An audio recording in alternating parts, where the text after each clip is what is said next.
Hello, everyone. This week we are looking at 2 Kings chapters 16 through 25.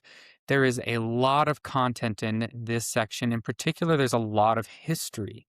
And due to the shortage of time and the condensed scheduling that we will have for these lessons, I wanted to just focus on one or two main points. Before I do that, these particular sections this week and next week, Kings and Chronicles, because they cover a lot of history, for those that are teachers, I advise that you don't spend too much time just going over all of the history, just like Nephi when he's selecting the information to put in the Book of Mormon on his plates. He chooses the things that are of spiritual welfare. And so where we have less time, it's time for us to focus in more on the meaningful messages. And there is still a lot, and I can only give you a small little segment of this. And the segment that I wanted to focus mostly on is 2 Kings chapter 18, verse 19. It has a very powerful question. And Rabshakeh said unto them, "Speak ye now to Hezekiah," who's the king at this time. "Thus saith the great king, the king of Assyria, what confidence is this wherein thou trustest?" What confidence is this wherein thou trustest? Now, this, though it's coming from an adversary, it is the right question. Just as many of the wisdom cultures have always said, don't ignore your enemy. In Christianity, love your enemy. There's a lot in the Eastern philosophies that say the enemy is essential because he will reveal to you your weaknesses. And in this case, Rabshakeh gives us a very piercing question that says, where is our confidence? Now, Assyria's army is incredible. It's intimidating. In fact, he goes and he's mocking. He says, I have to paraphrase this, although the verses are in the chapter we just looked at. He's basically saying, well, tell me about this God and this God of this country and this God of this kingdom. Look at all these kingdoms that I've demolished. What did their gods do to them? And as you look at the might of their forces, I have this picture, but because I'm more of a nerd, I think of Helm's Deep. If for those of you that like Lord of the Rings, that there you are, you're looking at this vast army in front of you. And as you see the army, whether he vocalized this or not, what is going to happen to you psychologically is you're going to have to ask yourself, what is the confidence that you trust in when you see these incredible armies in front of you? And we looked at this last week in the context of Elisha and the servant, where we see the chariots of fire. They that be with us are more that be with them. And do you believe that in the day of battle? Do you believe that when the enemy forces are at your gate? And so, being prepared, knowing ourself and knowing our enemy, I think this is a pivotal question. What confidence is this wherein thou trustest? If we take a quick second and look at the etymology of confidence, we see it goes quickly to the Latin fidere, to trust. In fact, this opens up a whole realm of words. Fido, what you'll see here in some of these other Latin, fidus, fidit, you can just see how in Latin there's this fundamental root there. What we have as the word faith is the word fido in Latin. And so when you see this confidence, you can ask yourself, the question expands not only to where is your confidence, but what is the faith that you have, that you trust? What is it that you fundamentally trust in? I like the word, you can see confide in there. Who ultimately would you confide in? If you think of a confidant, somebody that you would share and trust to hold the most valuable information, who would you confide in? These are great questions, and it's worth expanding that a little bit to get a little bit more range on this. I think the most dramatic way of looking at this question of, in the context of this tremendous enemy force as it is at your doorstep, what it's going to force you to look at is the intensity of this question. What at the most fundamental and most important level do you believe in? And it's with this I wanted to go to this quote. The thing of God is that God isn't something you believe in. The way we conceptualize belief in the modern world is shallow. To believe in God is to commit your life. That's what the belief is. It isn't the statement, I believe in God. The statement can get in the way. It says in the Gospels, Christ himself says, not everyone who says, Lord, Lord, will enter the kingdom of heaven. Just because you say you believe something, it's like people say all the time that they're Christians. I'm a believing Christian. It's like, that's hard there, buddy. That's the most difficult possible commitment by definition. You're going to commit to that, are you? So here's what you're committing to. Painful, unjust death, accompanied by betrayal, the perfidy of the mob, and the dominion of the tyrant. And you're going to welcome that. That's not all. That's just where it starts. Full confrontation with malevolence. You're going to commit to that, are you? The thing about And the concluding statement there of the full confrontation of malevolence is what this image is. It's when Hezekiah stands before Assyria, it's a representation of the full confrontation of malevolence. And you can look at that extrinsically, but for us who are trying to apply this to our own lives, we look at this intrinsically, because the malevolence that is within us is going to harp at us. It's going to attack us. And you see this in a sense, we don't have to look at this solely through the lens of depression, although that gets a lot of attention. I believe that everyone within their humanity, we have that temptation that surfaces through our own sin and through our own guilt that tells you, you are not good enough. You are worthless. You have lost your value. You are hopeless. You're beyond redemption. You've used up all of your repentance points, right? Like, that attack is going to come. And you're going to look at that, and it's going to be this scene like Helm's Deep where you just seem like you're outnumbered and you are helpless and hopeless. And it's in that moment you have to say, what is the confidence that's going to push back against all of those forces? We also see from Jordan Peterson's quote there, an expansion of the principle taught in James 2. Thou believest that there is one God. Thou doest well. The devils also believe and tremble, which is why I like this definition of, do you actually trust? And it's hard to, I'm not going to go into some metaphysical tangent. I think that usually when I use this verse, I say, maybe the devils believe, but they don't love. They don't have the value structure that's aimed at God and serving God. And that's what creates the division, not the knowledge. The other aspect is you could represent this. The love is more of a motivational thing, maybe something more in a cognitive sense. You could put this as a trust that the devils didn't trust. You see that a little bit more perhaps in the Laman and Lemuel. If I give them the benefit of the doubt with their motivations, they still couldn't fundamentally trust in God, even after seeing an angel. C.S. Lewis says to trust means, and yet in another sense, handing everything over to Christ does not, of course, mean that you stop trying. To trust him means, of course, trying to do all that he says. There would be no sense in saying you trusted a person if you would not take his advice. Thus, if you had really handed yourself over to him, it must follow that you are trying to obey him. What confidence is this wherein thou trustest? If you truly confide and have confidence and faith and trust in God, how would that change your actions? What are you holding back because you're afraid to take that next step? In what ways does our trust and confidence lack?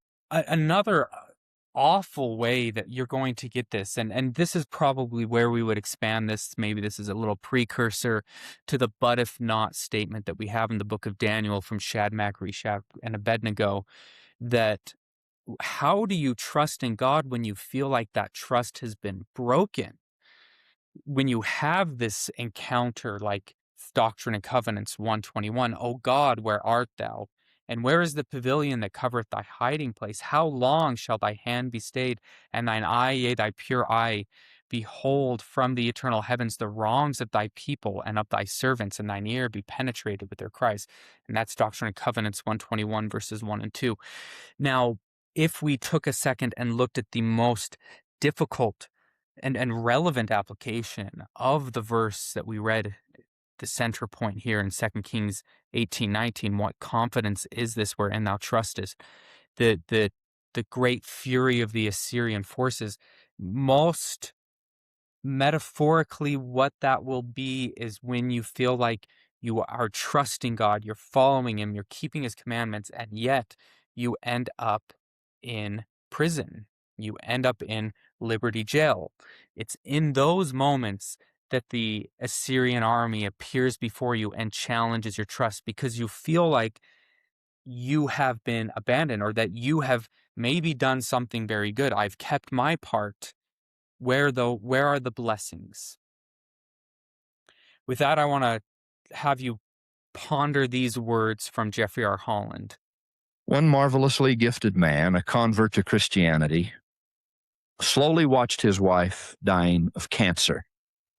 As he observed her slipping away from him with all that she had meant and all that she had given him, his newfound faith, about which he had written so much and with which he had strengthened so many others, that now began to waver. In times of such grief, C.S. Lewis wrote, one runs the risk of asking, where is God? When you are happy, you turn to Him with gratitude and praise, and you'll be welcomed with open arms. But go to Him when your need is desperate, when all other help is vain, and what do you find? A door slammed in your face, and a sound of bolting and double bolting on the inside. After that, silence. You might as well turn away. The longer you wait, the more emphatic the silence will become. There are no lights in the windows. It might be an empty house. Yet He was there once. What can this mean? Why is God so present a commander in our time of prosperity and so very absent a help in time of trouble? You see, those words that C.S. Lewis describes there are so connected to the metaphor of the Assyrian army. And I like this last part that he says, like, why is God so present present in our times of prosperity and not in the other times? And I think that's a definitional problem. It's because many people define God's presence as the prosperity, and certainly God's presence is in those moments. It's just harder to see in the times of darkness and affliction. And you have to, it's almost like that Job thing that people say, well, you've sinned, therefore God must not be with you. That's not always an external accusation. That's very internal within our own selves. We see that. And I'm not totally harping on the process that we go through individually. Everyone gets to that point where they're going to ask themselves. And it is in the turmoil and in the suffering that we start to more laser focus on what we have done wrong. And there's probably great wisdom in that. But the meditation that we have to ponder is, where is our confidence? And if you're in that prosperity, maybe it's a little bit harder, but you have to look back maybe at the time when you did face a great challenge, or have to look forward to potentially a challenge that may come, a hypothetical, the ones you hear about from other people's stories. Would I still believe and have confidence even if I lost everything? We'll get there with Job, right? If I lose a spouse, if I lose a child, if these most horrible events happen, would I still trust in God, in His plan, and in His timing? Will you still be able to have it in your heart? And I like this description coming from this is, I believe, Josiah, who's one of the main features of this. It is in my heart to make a covenant with the Lord. Do you still want to bind yourself to Him? And that's why, if you go into the most dramatic sense with Jordan Peterson, it's like, yeah, you say you're a Christian. Do you really know what you're getting into when you say, I want to follow Christ? Do you understand the path that He took and where that leads? Are you really willing to go there? Are you really willing to make a covenant to follow Christ? O Lord, I have trusted in Thee. This is 2 Nephi 4, verses 34 and 35. This is the great call of the Spirit that we have, regardless of where we're at, we need to turn to God. O Lord, I have trusted in thee, and I will trust in thee forever. I will not put my trust in the arm of flesh. For I know that cursed is he that putteth his trust in the arm of flesh. Yea, cursed is he that putteth his trust in man, or that maketh his arm. And God is truth. In many ways, we can say, where is your confidence? Are you confident in the truth? Will you stand for truth regardless of the consequences? Or will you put your confidence in something else, trivial, a lie? That's what true authenticity is. Now, there's a lot of history in this, and I wanted to close with this final thought because it is part of this section. You can see that there are many different kings, and you could see Uzziah, he prospers. Jotham did what was right in the sight. Ahaz did did evil and trusted in Assyria. Hezekiah did what was right, and then after that, Manasseh did that was evil. Ammon followed the evil path. Josiah did that which was right, and then his sons, Jehoaz, Jehoiakim, they did that which was evil. And you see this back and forth, and you can look at that from a political lens, and the earlier warning they had about kings. What I wanted to focus on is, as you see the undulation, as you see the ups and the downs, the people joining themselves in righteousness, like you see with Josiah and in Manasseh, and then just right after, decades after this fall, which should give us caution with our own selves and our own cultures to not fall prey to the all is well mentality. But what I wanted to focus on in this is that even though there was this ups and downs, and there was evil, great and terrible evil, abandonment of God, idolatry, things that were happening in the groves, sacrifices, and potentially the depth of those sacrifices. We know in the most wicked countries involve sacrificing of human beings. There may even be some sexual improprieties that are hinted in some of these groves, and the pagan rituals that were quickly brought in by these other kings. Despite the wickedness, God does not give up. And that's the confidence. That's something we need to have confidence in, because that's ever relevant. God does not give up on us. We need to have confidence in his unfailing fidelity towards us, his unfailing love towards us. And despite all of this history that we cover, all of these kings, the ups and downs, and the wickedness and the lows, we have this verse captured in Hosea. I will heal their backsliding. I will love them freely, for mine anger is turned away from him. This more specifically in Hosea 14:4 is talking about Ephraim, but we have here Assyria itself. Ephraim is lost by Assyria, which makes the whole story with Hezekiah, as Assyria had taken over the other kingdom, and now it was Judah, the kingdom of Judah, that remained, because Assyria had taken them, the lost 10 tribes. This is where it happens. And God, despite their wickedness, despite all of their flaws and their fall, ultimately, I love this phrase, I will love them freely. He's not going to hold a grudge. His arms are open, ready to receive them when they repent, when they come back. He will heal their backsliding. That is something we need to have trust in. We need to have confidence in that within our own lives and our relationship with God. Now, of course, there's other things, but that's the one that I wanted to focus on today, that trust we have in the love of God. But we're going to have to trust in many other things. The inconvenient call of the Spirit, the difficulty of living with truth, integrity, and authenticity. We need to have trust in that, even when it takes us into places of great and tremendous discomfort. Ultimately, our primary thread to God will be through the Holy Spirit, and we have to trust in that when it speaks to us. And that's the message for this week, and hopefully we all can take a moment and ponder that piercing question and deepen then what our confidence is, if in as much as our confidence is in God and his Son, Jesus Christ.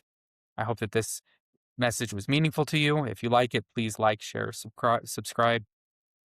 Until next time, bye.